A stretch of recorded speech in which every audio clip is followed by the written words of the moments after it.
On November 1st, 2017, Newsweek published the story, Antifa super soldiers are coming to kill white people within days, right-wing conspiracy. In the article, they report, the far-right obsession with Antifa has been overblown into a fake news story that now rivals most over-the-top Michael Bay movies.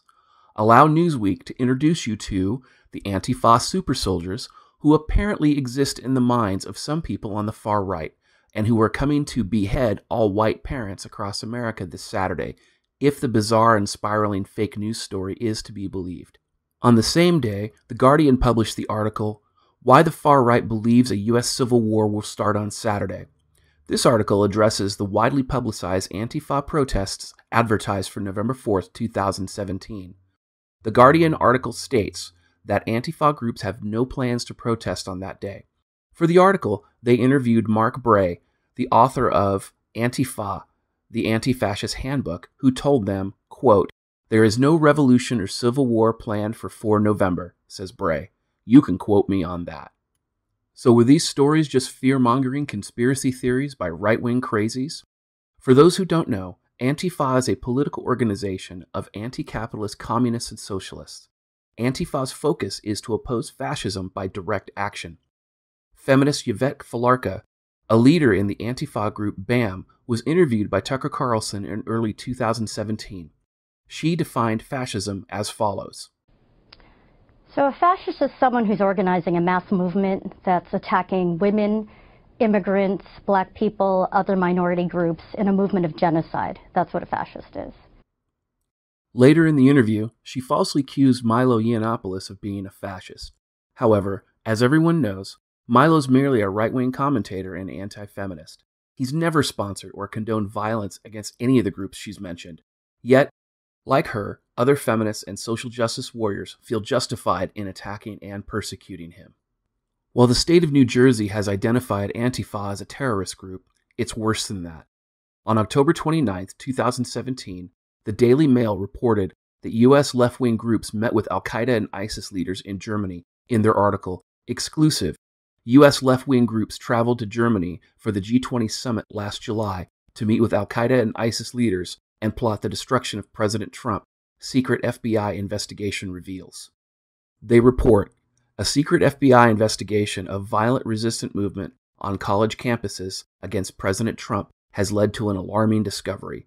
The collusion between American anarchists and foreign terrorists in the Islamic State and al-Qaeda, according to a confidential informational report by FBI field offices.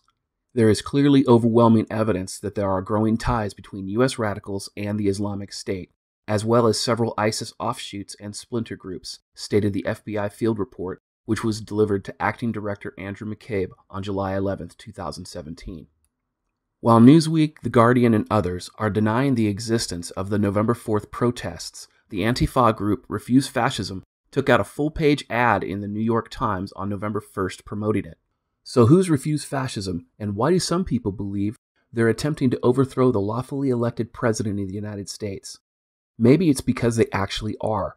On their website, Refuse Fascism states, refusefascism.org is a movement of people coming from diverse perspectives, united in our recognition that the Trump-Pence regime poses a catastrophic danger to humanity and the planet, and that it is our responsibility to drive them from power.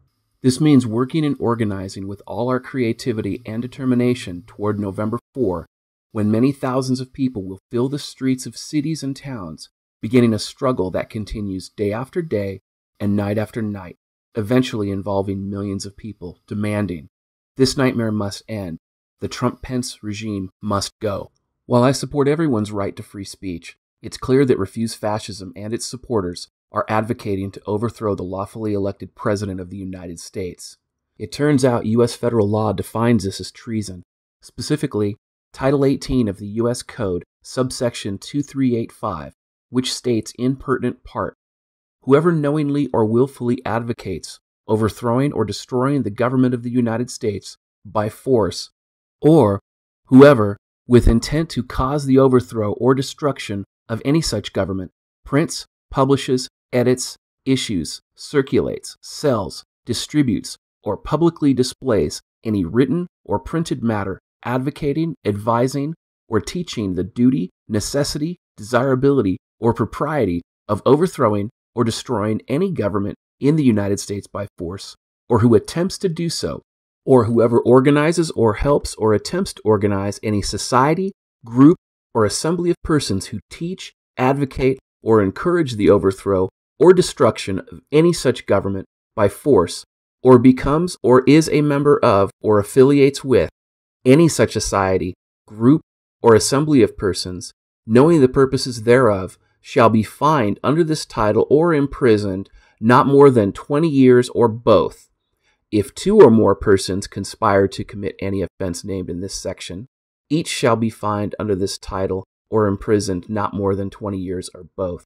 Based on this, it appears that Antifa and feminists and social justice warriors that support them are committing the crime of treason by working to overthrow the lawfully elected President of the United States by force as defined by U.S. federal law. In my view, anyone who aids and abets this treason should be criminally charged as accomplices.